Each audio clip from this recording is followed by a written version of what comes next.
Hello, this is Janet Gallin welcoming you to Love Letters Live. And my guest today is going to be such a treat. She is such a treat. Myrna Aronoff, who I am happy to say is one of my longest friendships in my life. And we have been through a lot together. And Myrna, just you say hello first. Hello, everyone.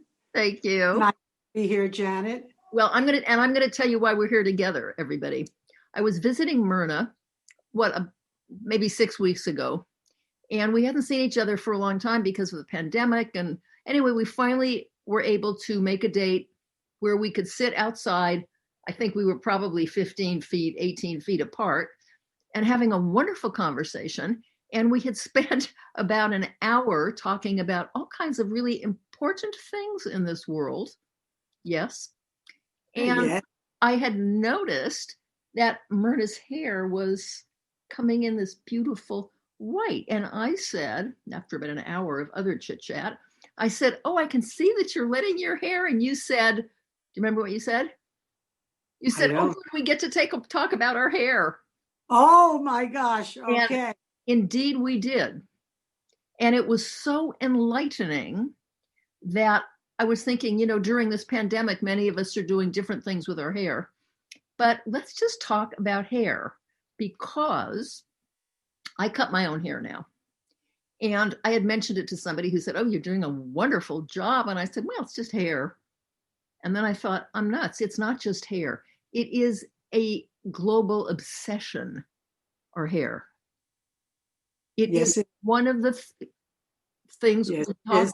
I've been going to hairdressers since I was trying to think back in my 20s. Yeah. In my 20s, I've been going. Yes. But Janet, I know it's a global thing, but there was a word that you used to describe the hair, and I don't use it. What's that? Said white.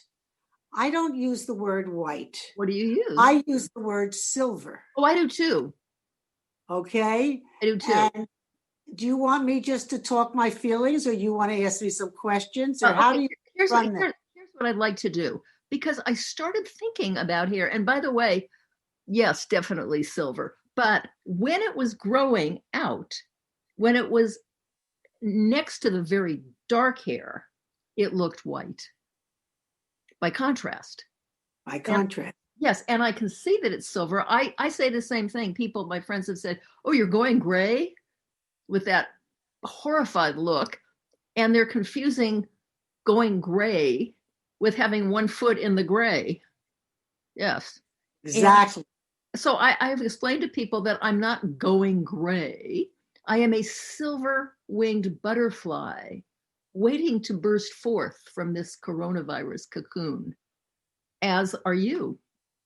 Yes. So let's just talk about hair in general for a bit, because I think it's so fascinating. What's the first important?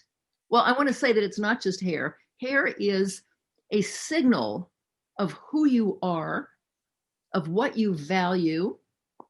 Hair, as it turns out, is a battleground for some of the most vicious wars between human beings. Hair is a dream field where you get to state what you'd like to be. You get to say what you'll no longer put up with. You get to say who you are. And so who's the first person you ever think about? Biblical times, there was a famous one here. Samson. And Delilah. That's right. Now, everybody knows that story from either Bible study or the movies, but everybody knows that Samson, his strength was in his hair.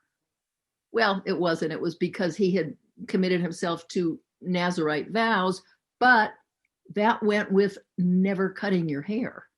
So even walking down the streets, people knew who you were in biblical times. They knew what kind of agreement you had made with God. Well, if you're thinking about that, look at the Hasids who have hair. Yes, that's true. You can tell. Have committed. That's right. To God, and they stand out because of their hairstyles. That's right. And the side curl.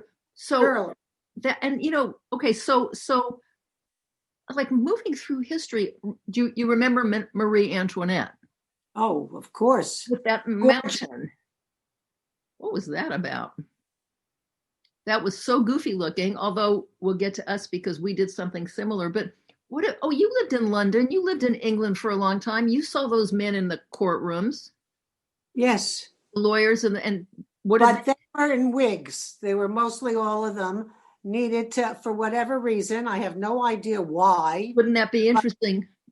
to know Yeah, why they wear that, hairstyle. right. The So wig. you have these perfectly normal looking men, and they're judges and they're attorneys, and they're in suits and they're ready to go, and they slap on this bath mat before they go into the courtroom. I mean, it seems to me kind of goofy. In the 20s, like women all were supposed to have long hair, called their crowning glory, by the way, And in the 20s, they had just had enough, apparently, and they cut it in a short little bob. Yeah. Remember? I mean, we're not that old to remember, but Yeah, they were the flappers. You're right. Exactly. And they had the little short skirts and dances that were just considered scandalous, but it was the haircut that said, I'm not what you want me to be anymore. I'm what I want me to be. And Veronica Lake. Ah, that's what I always used to say. I used to hide my face like Veronica when I was smoking in those days. We'd go and we'd sit there, with one eye peeking out. I'm so glad you remember that. So it was the blonde hair over one eye, and it was so sexy. And then World War II, and women all over the country were emulating that. They wanted to be like Veronica Lake, as you just indicated you were also. But they were working in the machine shops in World War II. They were on the assembly lines, and their hair was getting caught in the dangerous. They wouldn't cut it. They just refused. The powers that be, from what I understand, went to Veronica Lake and said, cut your hair. Oh my gosh. As an example. And she did, and problem was solved. So it goes on and on. Do you remember the Tony commercials, the Tony permanents? With the curly hairs and all? Yes. What do you remember? Actually, one of the Tony girls, I think she's still alive, lives in San Francisco. Oh, she was really? Yes. Yeah. Can we find her? I don't know. Let's try, because she should be with us. But yes. What it was which twin has the Tony? And they had two women with very, tightly curled hair. And you weren't ever supposed to say if you weren't natural. Only which twin had the Tony. The point. But then we also had wigs. Do you remember the kind we used to call them falls? Oh, that was later. But then before that, they had only your hairdresser knows for sure if you were a bleach blonde. Exactly. You couldn't let. Okay, so talk about the falls. Did you have one? Of course. Me too. I had a fall. I had a box. I had it used to be a hat box, but for hair. Yeah. And I had a dummy face. And then I would put on this fall with the long hair. And I thought, oh my God, I was the cat's meow. That's right. Now I was not the cat's meow, but we were following suit. I had every single hairstyle that you can imagine. Whatever was in vogue, I would have the bouffant, I'd have the short, and Beehive. Yes. And I lived at the hairdresser. Yes. I'm a hairdresser's delight. For women, I must say, with no offense to men, when a woman today is clearly taking care of herself and she's getting her hair colored or she's getting it cut, it's a sign that she's taking good care of herself. Not that she's being sneaky. When a man colors his hair, it's a whole different. Let's not get into it because I don't want to. No, I wanted to get into it because I was going to say so many handsome men. We don't say a word. and they are silver, they're gray, they Right. look fabulous. Oh, for sure. And we accept them. We don't think they're aging. Okay, just, I'm so glad I knew I could count on you. I'm so glad you said that, because when we were young, it used to be, I remember when, like, I was about 5, I would hear women planning, dinner parties, and they would invite a single man to make the table, even number of men and women, for people who valued that. My parents didn't, I must say, but men would be described if they were a little, he's so handsome. He's just got a little gray around the temple. He's so handsome. And I remember as a child thinking, you never hear them say that about a woman. Never. I never, ever. She's so pretty. What? Nobody. I mean, that was a stigma in my personal life, that I never, ever wanted to be called that little old gray-haired lady. Right. And I associated it as old. Right. Old. Right. And because of the pandemic, I mean, we couldn't go. And then I would have never have had this hair if it wasn't for COVID-19. I should call it my COVID-19 hairstyle. That's the same with me too. I mean, I noticed that I wasn't going to get to go to the salon. So I went and I bought, if you can believe, 3 boxes of the L'Oreal, hair color. And, but I also noticed that when my hair was coming in, it was coming in, I thought, the most beautiful silver color. I thought it was pretty. And I decided, well, never mind, I'm not going to do it anymore.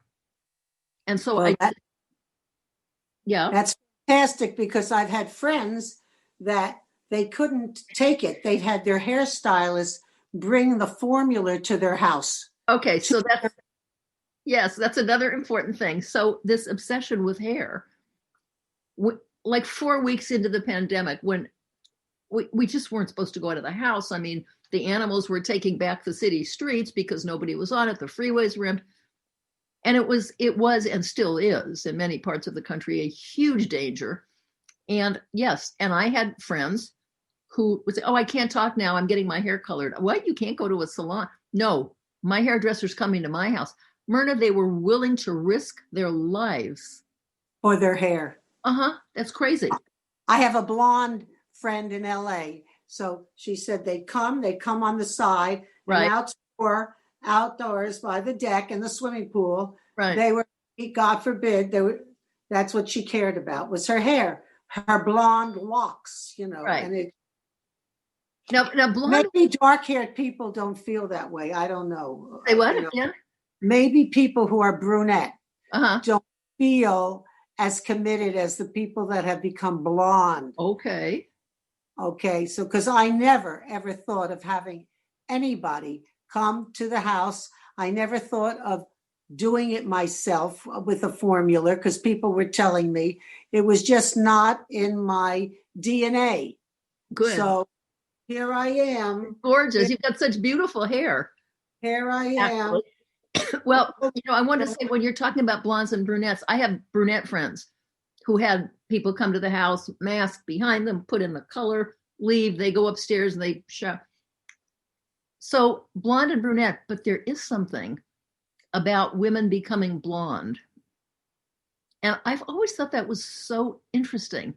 Older women, why do you think older women want to be, people? Well, they become blonde because the gray is growing in and it's a lot easier for them. Oh, okay. That part I've heard is true. It doesn't show up so much right away. But also, I think women, they want to feel more glamorous. They think that, blondes have more fun. And that's a whole big advertising campaign. God forbid you should be one of the squares that doesn't have fun. But there's also, women so often want to look younger. And blonde somehow looks younger. And I understand what it is. I mean, men tend to like blonde a lot. You talk to a lot of men, and their preference, they really like blondes. I mean, that's kind of a known thing. I think that I may be stepping out of line here, but who cares? I think that has to do so with the male DNA. I mean, we're prisoners of our DNA instructions. And the male DNA, for a while there, I was doing a lot of evolutionary biology reading. So that's where I got this. The males of many species, their DNA instruction is to have their seed dominate the forest. So if a man gets a younger woman, the chances of his being able to have offspring with her are greater. I mean, I think that really does play into it.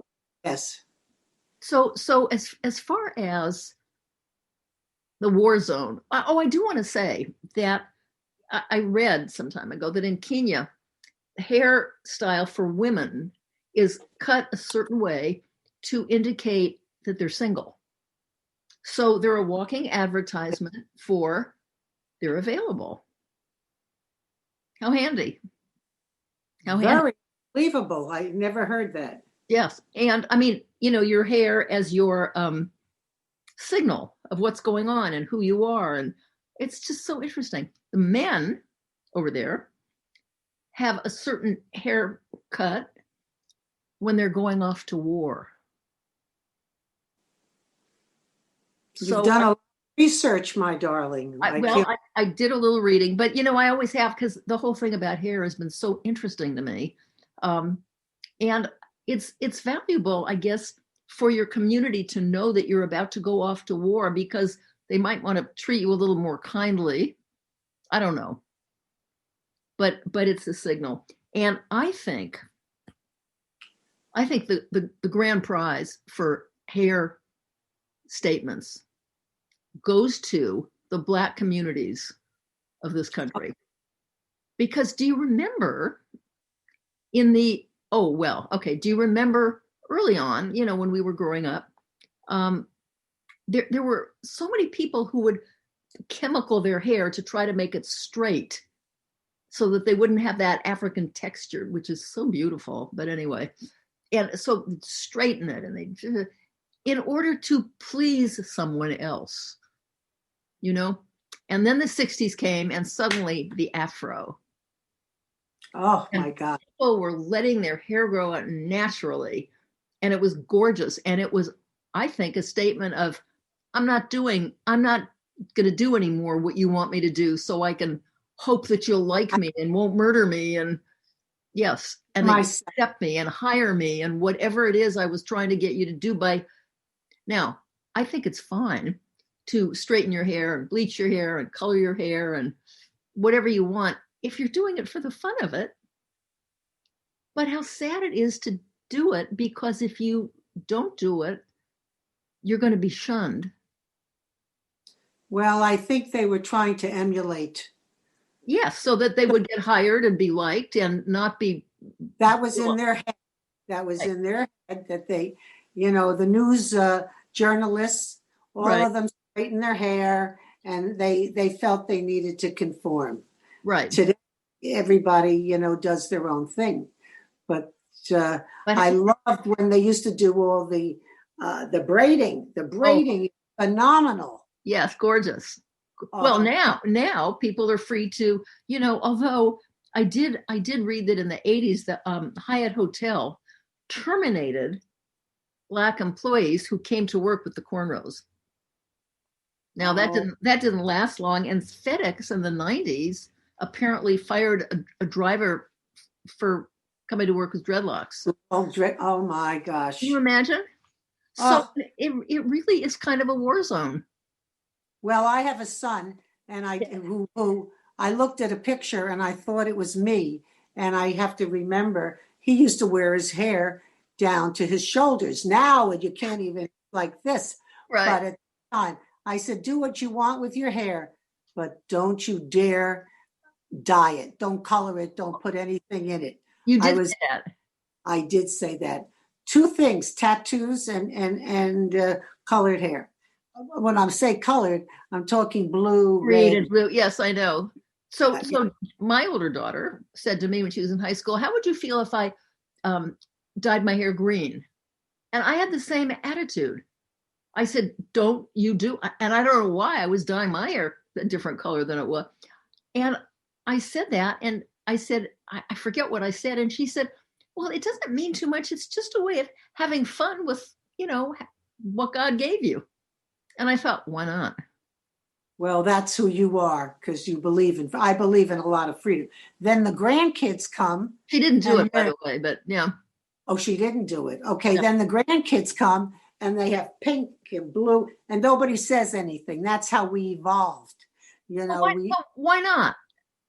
It's Why true. not? It's fair and Right. that's what they want to do. Right. They own their body. That's But right. going on, to tell you the truth, and I've had people, first of all, my husband, which I cannot believe, he was always the one. And he was not one of the men that always liked long hair. I did have long hair. One time I had blonde hair. One time I I had remember this. that. Yeah. And then he said, cut your hair. And he's always saying, it's not short enough. It's not short enough. He absolutely loves the color of my hair, which is shocking to me. Absolutely shocking. And I feel, we all look at a certain age. I mean, I'm going to let people know I'm 81 and I feel young. Right. And with, right. with the gray hair. You've got gorgeous hair. And by the way, that whole, hair comes in so many beautiful kinds of varieties. And the whole thing about that African textured hair, people thinking that they had to change it, is gorgeous. It is so beautiful. Well, today, I don't know. I was in a store over the weekend and there was the girl. I saw one with the two little bobs here. Yeah. It was so cute. Then another one had all the braiding down. With jewelry, with beads. Gorgeous. And it's gorgeous. Yeah. And it's today, the right, 20. Right. I mean, thank goodness. But I just saw on the news the other day. Oh, what did I have this? I wrote it down because it was so weird. Okay. Big news item on my, computer news feed. J-Lo got bangs. Oh, I mean, who cares? Everything going on. You got J-Lo has bangs. Okay. J-Lo got bangs. And this is like a headline. But people are obsessed. And apparently Twitter called out Kim Kardashian for her extensions. Well, give a look. I mean, she's gorgeous.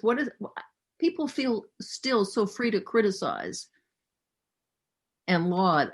The whole business is just weird. Well, I tend myself, unfortunately, I watch the news a lot. And all of a sudden I'm thinking, oh, she's got extensions. Oh, I think she's got a fall in the back. I'm always thinking because of what they do. They're constantly changing their hairstyles. Well, that just goes to show you how obsessed we are with hair globally. It grabs us some way. And by the way, not just, the industries for what you need to shave and wax and dye and the whole body is up for grabs.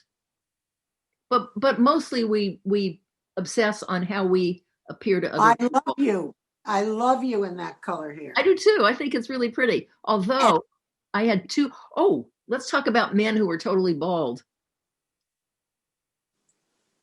That's good because many years ago, a man friend of mine who was very handsome man, totally bald, kind of dark skin, medium dark skin and bright and good looking. And in conversation, he said, well, baldness is a sign of high testosterone. And he was thrilled with his. And by the way, who this was? Louis who told me this. Oh my God. Okay. Right. But then you start seeing men shaving their heads and, so that they leave the house bald and it's so good looking. And partly is because I think they know that they're giving the message out there that I'm high testosterone. You can count on me. Come on over. And they look great. Well, when you're talking, it no longer looks hair. When I got married, the one thing I said, I get married, I'm going to make sure, that whoever I marry has hair. I don't know why. I wanted him to have hair. Right. So of course I pick a man that's got a lot of balding down here. Right.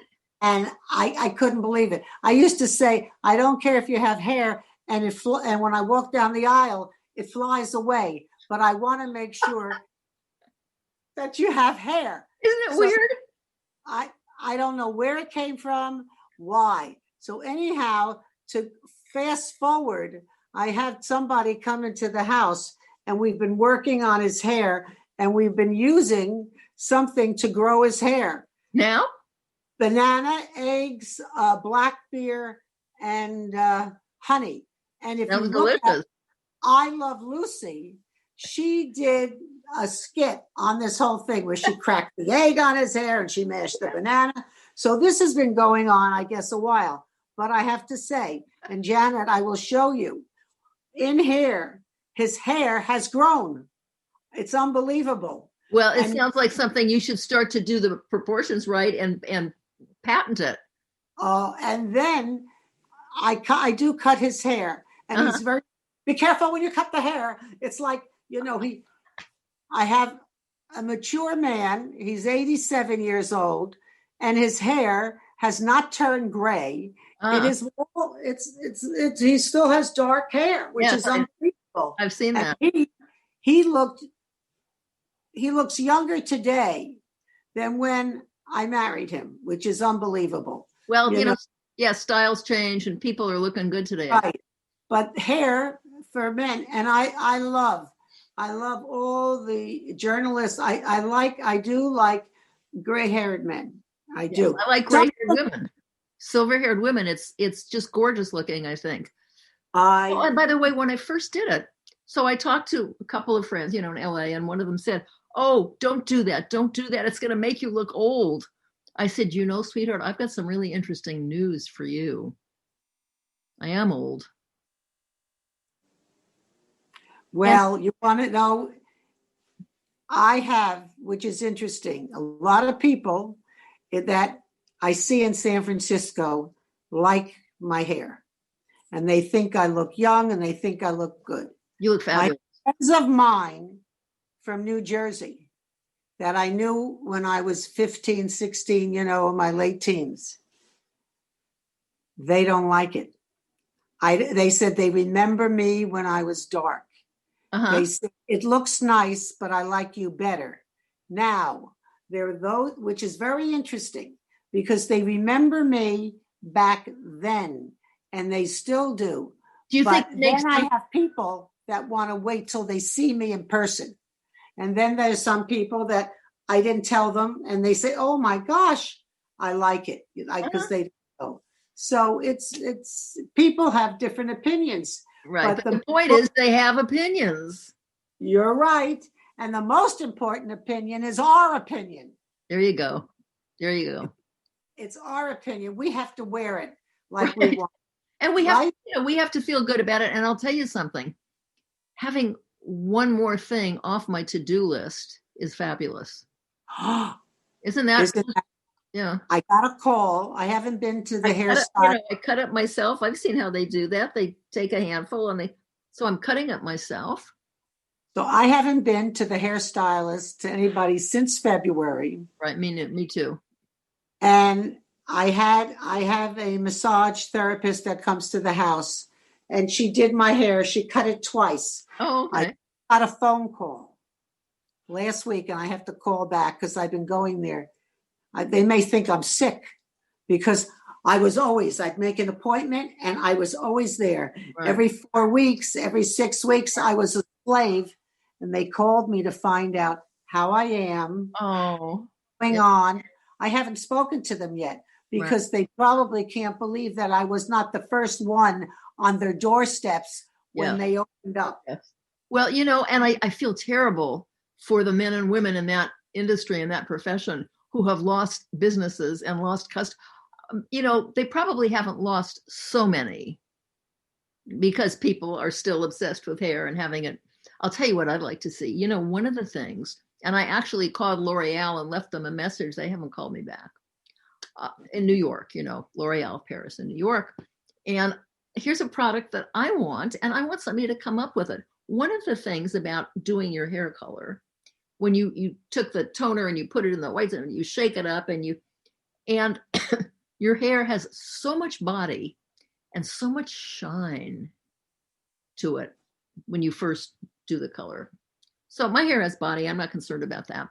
But I like the shine. And I don't know why they can't come up with the product that has everything the same, the two bottles somehow, but they leave out the color. They just put in the other chemicals to give us the shine. Yeah, I'm wondering because I am going to go back because I'm going to let my hairstylist cut my hair. I'm not, Right. like you, but I can't believe that. Okay. Just we're going to say goodbye in a minute anyway, but okay. But anyhow, I'm going to go there, and I was going to go ask if there's something that they can put in the hair shine it up or enrich it. Right. So that's what I'm going to do. Okay. So let me know if they come up with something. That's what I was going to ask. Yes. Okay. Wonderful. Thank you for doing this with me. Oh my gosh. Because it's been, it's like having a new lease on life in a way at this time, because what else have we been doing? Anyhow, it's been a pleasure, my dear friend. Thank you, darling. I've seen you through many haircuts, many colors. Yeah. Now we're almost there on the same. That's right. That's nothing of what we're saying. I will say when you said that one little simple thing, and you did it with that energy that you often do when you say something, that one, yes. And you said, oh, good, we get to talk about our hair. And I thought that just opened up a whole world of thought. Okay, so it's going to continue to be. We've made.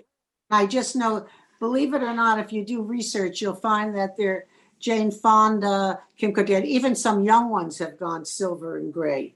Oh, so, yeah. Yes.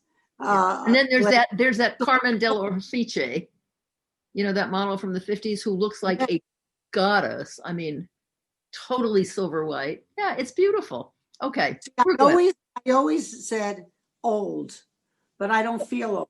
But it isn't. So that's what it was. Yes, it's beautiful. All right, darling. Thank you for doing this. Yes. Okay. Talk to you soon. Let's just go for a walk down on Union Street or something. Okay. All right. With our hair.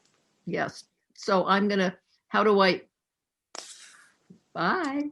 On the corner, you say,